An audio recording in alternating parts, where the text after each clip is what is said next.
اكبس 10 يا اخي، اكبس 10. عاشر هو هذا. السلام عليكم. السلام عليكم. طب اطلع اول بقى انت بقى. يا عطرة. طب اي حاجة ابي افندي. لازم يصير على الاخر اظن. هو ما حدش بيعرف يشغله غير الحارس.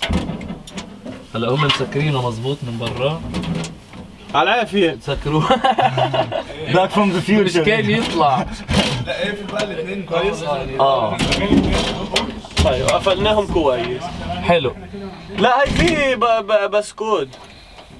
طب يا عمي 9. يا عمي 3. يا عمي.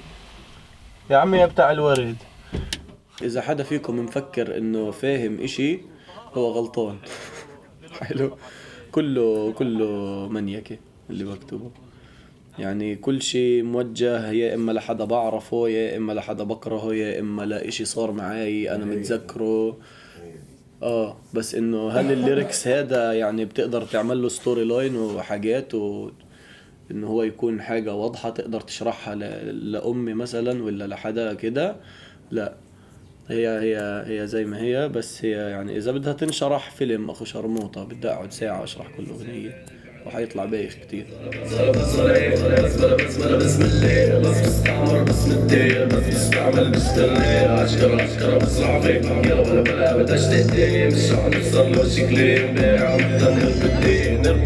جايب صاحبك تربتين طارة، خلفي فرق بين اي موظف فن واعضاء اللي طارة. فرق الزيت خلني بفرق زي الخارة، تطلع بالعالي وتلبد لي لو زي كان يعني اذا بدنا ليش ما بنتمسكن، لانه اصلا عيب الواحد يقعد يتمسكن سيدي. واحد. تنين، الانسان الفلسطيني فخور بطبعه لكونه فلسطيني. مش يعني زمان كانوا الناس بحس الراب كله يتمحور حول القضية لانه فيش مجال لإشي تاني، انه بدك ما حدش حيسمعك بس الاجانب حيدعموك فلازم تعيط. احنا مش مضطرين نعيط سيدي، هينا ما عيطناش ومشيت معانا. واحد. تنين، اظن بطلت مين ستريم القضية تاعتنا خلاص. يعني تسوي اغاني على القضية بتطلع تافه. وثلاثة تعودنا يعني يعني انا بغني لفلسطينية بالعادة وبينفعش تقعد تغني يعني الفلسطينية هم قاعدين بيحكوا، بيكونوش قاعدين بيحكوا يا حرام احنا شو بنحزن، بيكونوا يحكوا ايش بدنا ناكل اليوم مثلا. فاهم كيف؟ فبنغني لفلسطينية بالأساس وبنحكي معاهم بالمواضيع اللي بيحكوا فيها. كان كل شيء في الحياة هيك يعني. أنا في وقت الانتفاضة كنت ولد، وقت الاجتياح كنت ولد.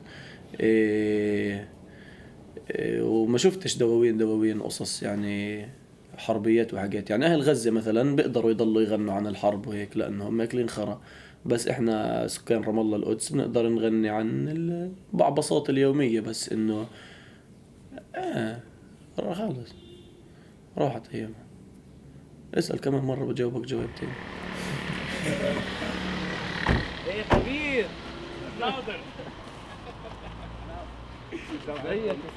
الحمد لله على السلامة مان. زي الفل حبيبي الحمد لله على السلامة. اهلا. عم تعال احمل شناتيك بالله لو سمحت. يعني اسف اني ما بقدر احمل لك اياه. شنطتي هيها. شنطة ظهري وين؟ يعني مثلا لو انا قاعد في الدار مستريح بقالي اسبوعين ما بكونش متحمس، بس مثلا اذا وانا رايح على الاستوديو وقفوني جيش وبهدلوني هيك شوي لطعوني ساعتين زمان وصيحوا علي، بروح بعمل اغنية هيت بقى. صار اشي يوميها انبعصت منه، كانت الدنيا رمضان رحت اصيع رمضان في الاستوديو. جماعتنا ضربوا غاز علينا، كانت اول مرة بضربوا غاز في نص البلد، فالدنيا كانت وقفة عيد فكان مليان نسوان وولاد صغار صار حركات تعرف سياسات داخلية. فكانت غريبة انه تعرف تشوف نسوان بتهرب من غاز في نص البلد واللي ضاربين الغاز جماعتنا مش ولاد عمنا، فبدأ شوي. بس السنة هديك كان بيجيش ببلاش، قبلها كان بيجيش ببلاش عشان كانش معاي مصاري وكان كل شي غالي. مو في كان مرتين رمضان ما بيجيش ببلاش، يعني ما حدش حكيها غيري، بس انه برضه ما فكرناش فيها قبل ما نحكيها، هي اجت لحالها.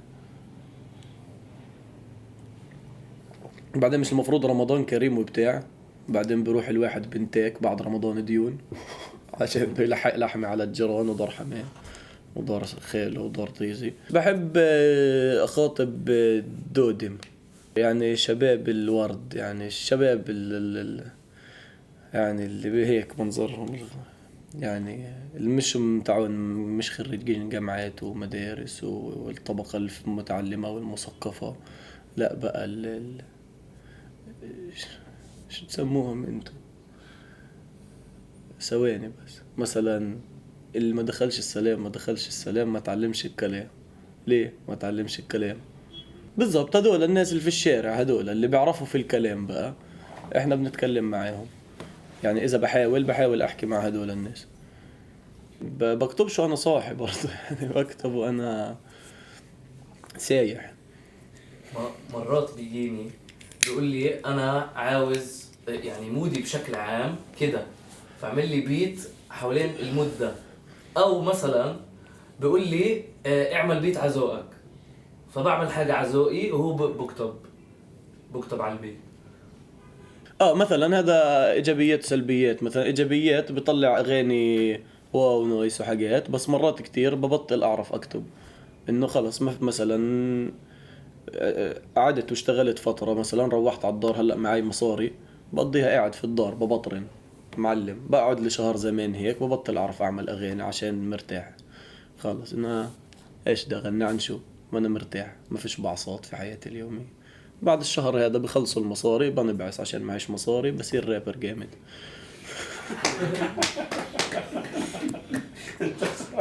بعرفش اعمل اغاني وانا مبسوط، وفي عندي قانون انه ممنوع اشياء بايخة.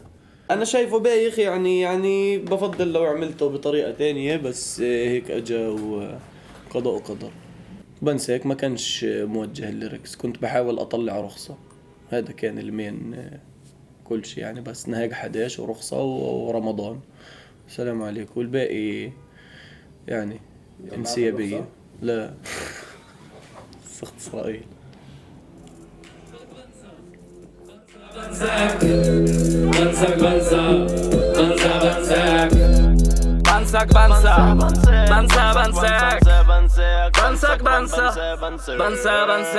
هذا اجى حكى غير اللي في قلبه، مش ملاقي ايش اللي مقلبه، بين اللي متربه جد بعيد، حاول يقربه سأل مجربه طلب يتربه يلاقي حل تعقيد، عامل معطل مش نايم مضرب مسطل مش هاين عليهم تصعيد، بس ايديهم بتزيد بين الدخنة بالعتمة بتستحضر بتجيب شاب جديد، راح تنقز بتخاف يبقع راح تطبع برتاح ليش بنساك أكتر أغنية انصدمت إنها صارت هيت.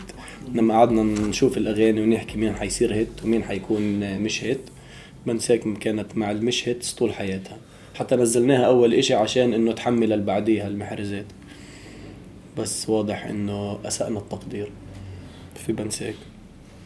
طلعت أغنية عظيمة، أصلا عمري ما عرضتها أنا إلا في مصر، القاهرة عمرنا ما غنيناها لايف، محدش بحبها أصلا، بس طلعت فجأة. جمعة في كمان كل مين شاف جديد على المسرح بيستغرب وهنا من زمان شفت بعينك الأمان، شو بضمن لك حسنك بس شفتك كنت حكينا هنا جاك كده عجبك شرطنا ولا جاك، خلصنا تفضلوا على العشاء نطلع استجمج على المسرح وكدود الضو هضحك كلاف، فرق من الجو فانا ناقص مني جوا، كلكم بتلعبوا فيها عداء انا بلعبها قوة، هي هرم من الوزن يا زين يوم تمارس كل متزن، يوم بزعل بتزعزع من جوا، ليش لاني انا فارق من الجو فانا ناقص مني جوا، كلكم بتلعبوا فيها عداء انا بلعبها قوة، هي هرم.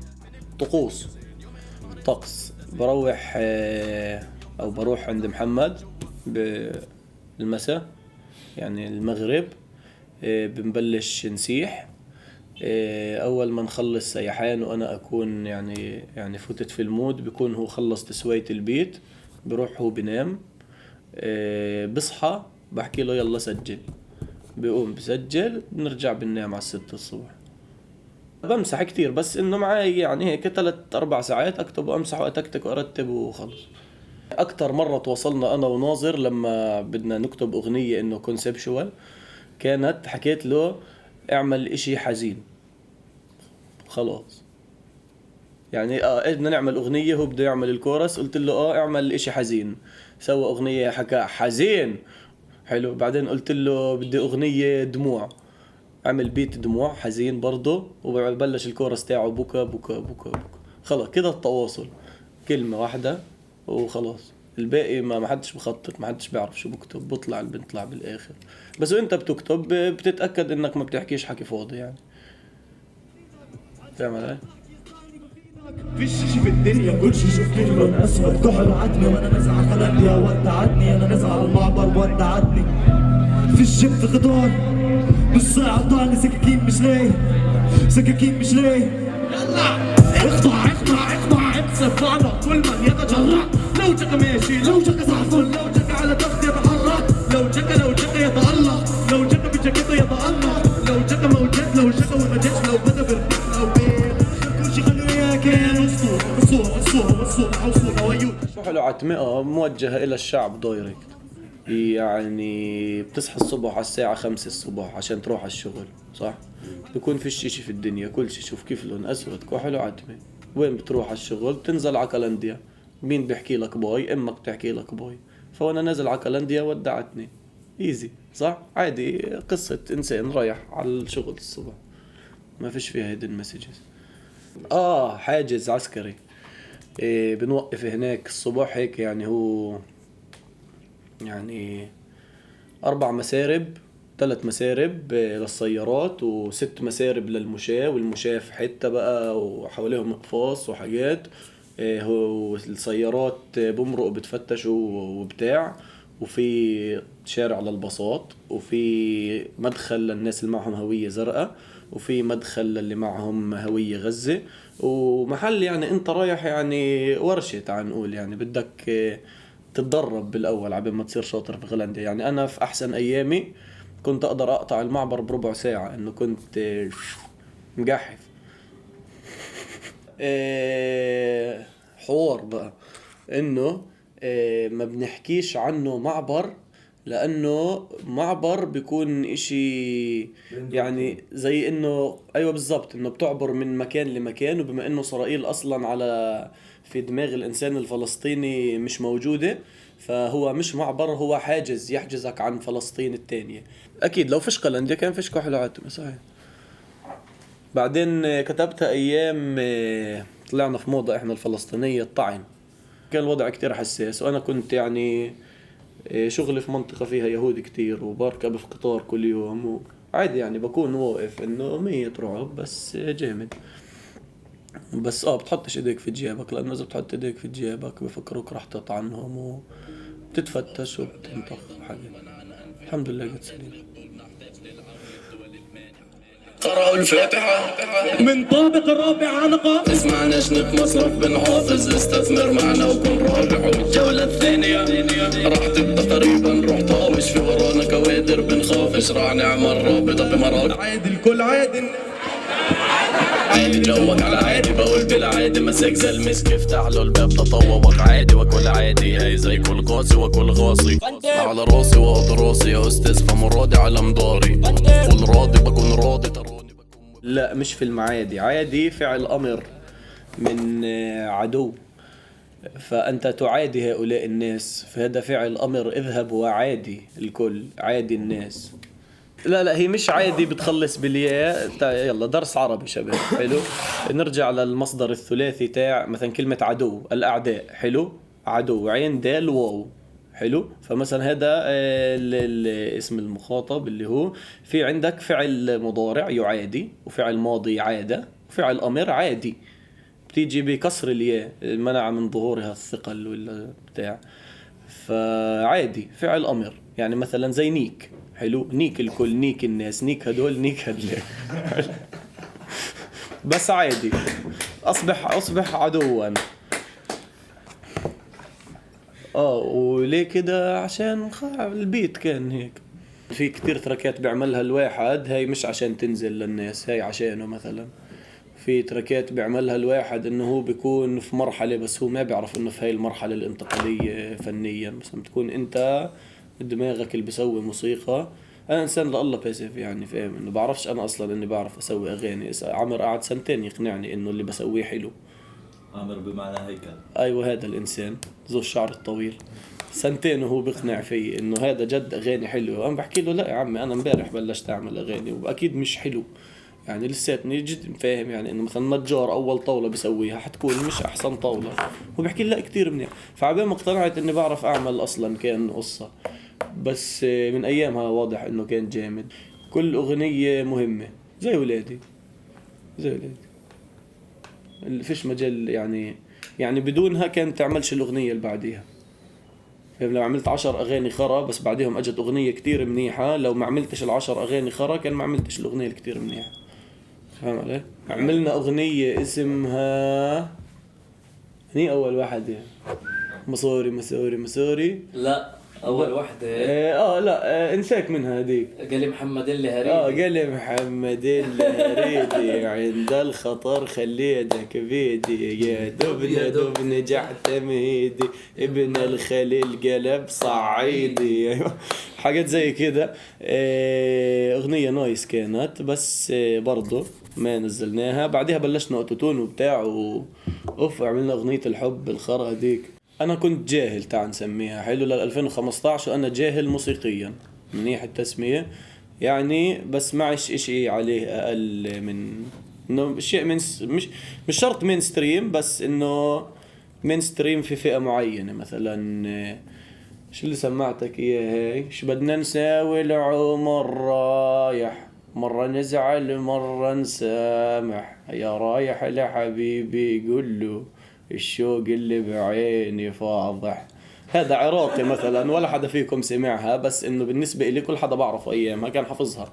كانت اغنية كل حدا بنقعد بنعيط مع بعض الشباب عليها. هاي وانا جاهل موسيقيا. فعندي 1000 اغنية زي هاي مثلا سيريا السواس والاشياء اللي بتخزي including الاشياء تاعت بلادنا. مثلا موال لا تقول ان احبك عيب مثلا اشي اخ شرموط هذا انه 9 دقايق حافظهم. فاهم كيف؟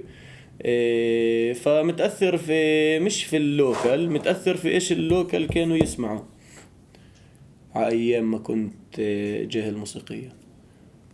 وكنت اسمع امينيم وانا صغير، هو الراب الوحيد في حياتي.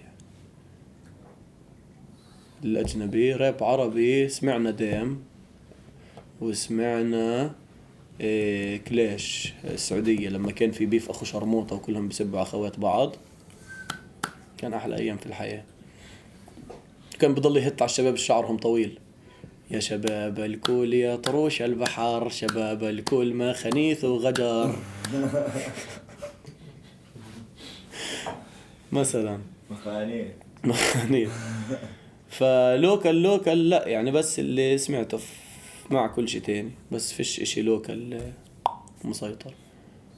زي ما حكى ابو محمد عشان تصير شاعر لازم تحفظ 1000 اغنية وتنساهم، 1000 قصيدة وتنساهم بعدها بتصير شاعر. حلو. فانا هيك كنت حافظ 1000 اغنية منذ الطفولة ونسيتهم. بعدين عملوا لي محو أمية وراب وحاجات 2015 فنسيت كل شيء تاني وصرت رابر بالخلفية تاعتي اللي حافظها ونسيها. لما تعمل انترفيو مع بنك روسي بحكي لك احكي لي قصة حياتك، بعدين بحكي لك اسمع مش تحكي لي قصة حياتك زي كأنه كل بني آدم بفكر حياته حزينة حزينة حزينة، فتقعدش تحكي لي انك انسان حزين، احكي لي عن حالك.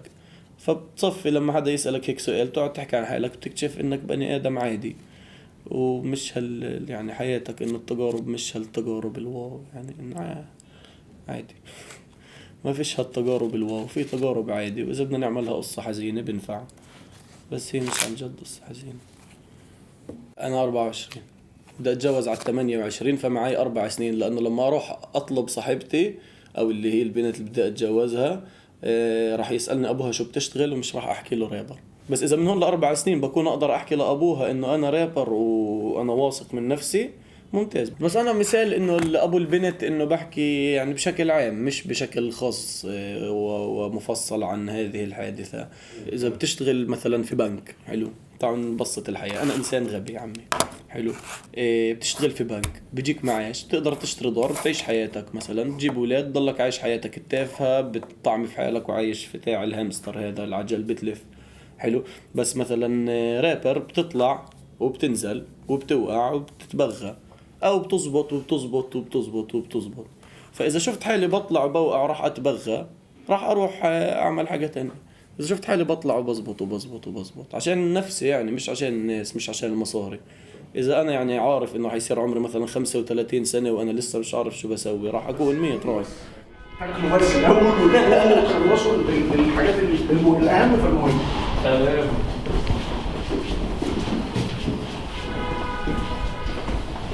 انت هلا قاعد بالقاهرة. الكلمات العبر اللي بيستعملوها العرب اللي بيتعاملوا مع يهود في حياتهم، يعني بس الكلمات اللي استعملتها في حياتي اليومية، مثلا شيبوتسيم. شيبوتسيم يعني أعمال إعادة ترميم. مثلا إذا بتروح على فلسطين تحكي لحدا أعمال إعادة ترميم، بحكي لك بحكي له أعمال إعادة ترميم، بحكي لك بتحكي له يعني لما تقعد ترمم في البيت، بحكي لك شيبوتسيم، بتحكي له بحكي لك فهيك يعني كلمات. مثلا رمزور يعني إشارة مرور. وأهل القدس لسه عندهم كلمات أكتر، مثلا دود اللي بحكيها طول الوقت. دود يعني عمي أو ابن عمي، وعادي في عندي 4 على التلفون اسمهم الدود. هو كلام عادي بحكيه أنا وبحكوه صحابي وبحكوه كل حدا في العالم. وفي 10% اللي صورة البروفايل بيكتشر تاعتهم جيفارا، وكل حياتهم بيعملوا ريبلاي على كومنتس على فيسبوك، عندهم مشاكل مع هذا الحكي. بس باقي الشعب محدش فاضي لهذا الحكي. فزافز يعني يهود متدينين، حاردين بالعبري، اللي هم بتعرفوا منظرهم كيف بيجوا سود وفزفز وطاقية. مليان فزافز في القدس. المستقبل فين؟ المستقبل في بلاتنوم. يعني أنا لو انشليت ومتت وبطلت أغني راحت مصابني سرطان حنجرة لا سمح الله، بضل في بلاتنوم اللي هي مؤسس يا سيدي بتمشي الشغل. فهناك يعني بلاتنوم أهم من مشروع شاب جديد. شاب جديد دعاية لبلاتنوم تاع نسميه. هذا اللي بروح لأبو البنت بحكي لها أنا مدير في شركة بلاتنوم. افتخر إدارة النادي السويسري باحتضان حفل معازف ايفنت لجمهورنا اللي جاي من رام الله، ونحب نقول لكم اهلا وسهلا فيكم في مصر ونورتوا الدنيا. اهلا وسهلا يا باشا، السلام عليكم.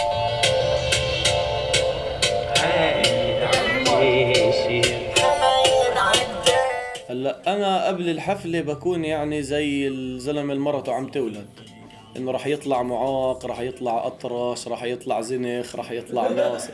زنخ اكيد. فقبل الحفلة ما بكونش أتوقع، بكون عامل بلوك وبشرب وبطلع لقدام. شفتني كيف كنت قاعد على الكرسي هيك طول الوقت. هاي هيك عشان إذا بقوم عن الكرسي بنضغط بتوتر.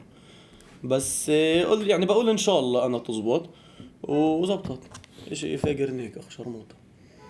لا الناس الحافظة الأغاني طبعا ما كنتش متوقع. أنا كنت متوقع حنكون يعني زي لما رحنا عرضنا في مهرجان الطيبة، إنه يعني هيك جاي ضيف شاطر وانبسط حبيبي يلا روح بعديها. بس هيك صار فينا مرة قبل. بس لا شيخ شرموطة يعني أحلى رحلة في حياتي لهلا.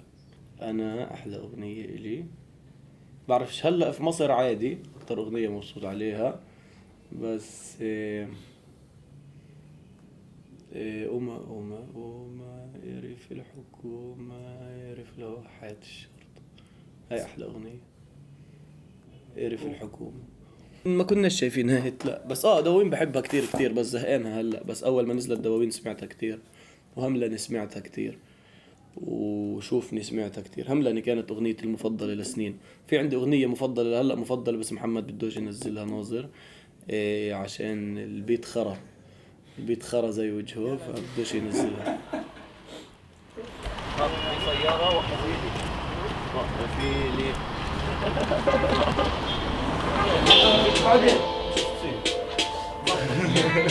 فتزودت قعدت تفكر ثانيتين.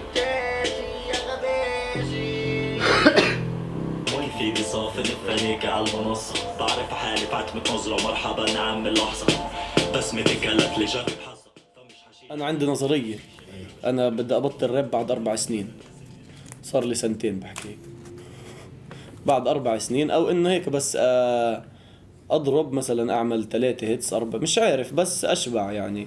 كل شي راح تزهق منه بعد فترة ويصير بايخ في اي اشي. مثلا هاي نظريتي انا، مش شرط اشي حقيقي يعني، بس انا هيك بقى انسان متشائم. فمثلا بالنسبة إلي كل شي جاي حيكون ابشع من كل شي مرة.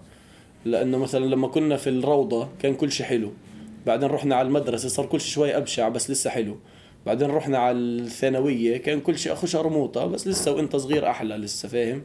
وكل ما تكبر تصير الحياة ابشع وكل شي قبل احلى. ليه؟ فراح نوصل مرحلة انه خلص كل شي هلأ بشع وبديش اعمل راب، بدي اجرب اشي جديد من الاول عشان يكون حلو. لا الكلام ده حرام شرعا. نحفر في الارض ارض نطلع زي جن تليفوني بضل ضل تيرين دن نحفر بالارض ارض نطلع زي جن تليفوني بضل ضل